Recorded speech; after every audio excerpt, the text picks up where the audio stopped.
Bonjour à tous et à tous, voici l'analyse du SP500 et de l'euro-dollar pour le vendredi 15 août. Le SP500, en débordant 1940-1950, reprend le chemin de la hausse et reprend le chemin de ses plus hauts annuels situés vers 1985 points.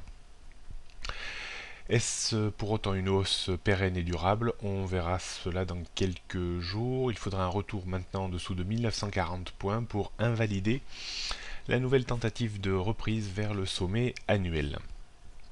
En cas de rupture de 1940 points, on retrouverait le premier niveau de support situé vers 1890-1895 points. L'approche du niveau 1960, 1970, 1980 risque quand même d'être compliquée compte tenu du nombre de résistances qui passent dans cette zone horizontale, oblique de long terme et bien entendu le plus haut annuel.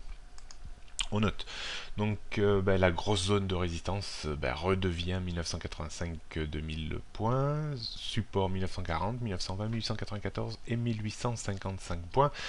On peut considérer que la tendance ce jour repasse positive au-dessus de 1940 points, donc on a quand même, je vous ai quand même conseillé de vendre à découvert un petit peu entre 1940 et 1950. On tiendra la position avec un stop à 1985 points et un objectif à 1901 et 1860 points.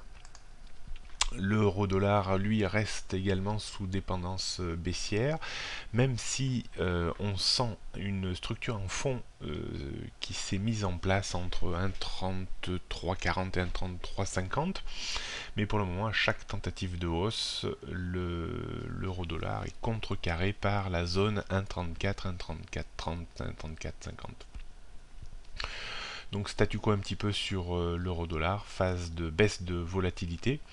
Le débordement de 1,3430 permettrait d'avoir peut-être une correction technique un petit peu plus importante que ces derniers temps, avec une correction du mouvement de baisse datant du 13-15 juillet, et avec un retour peut-être vers 1,3480, 1,35, 1,3530, sans pour autant remettre en cause la tendance baissière de fond. Il faudrait la rupture rapide maintenant de 1,3340 pour voir la parité se diriger vers 1,33, 1,3250 et 1,32, scénario quand même privilégié d'ici fin septembre. On note donc une résistance, la plus grosse résistance reste située à 1,3430, avant 1,3450, 1,3480, 1,35, 1,3530. Et le support 1,3340 et le premier niveau important, avant 1,33, 1,3250, 1,32, la tendance baissière reste, enfin la tendance jour reste baissière en dessous de 1,3450, on a baissé de 50 pips ce niveau. Voilà ce qu'on pouvait dire, bon week-end du 15 août et à lundi.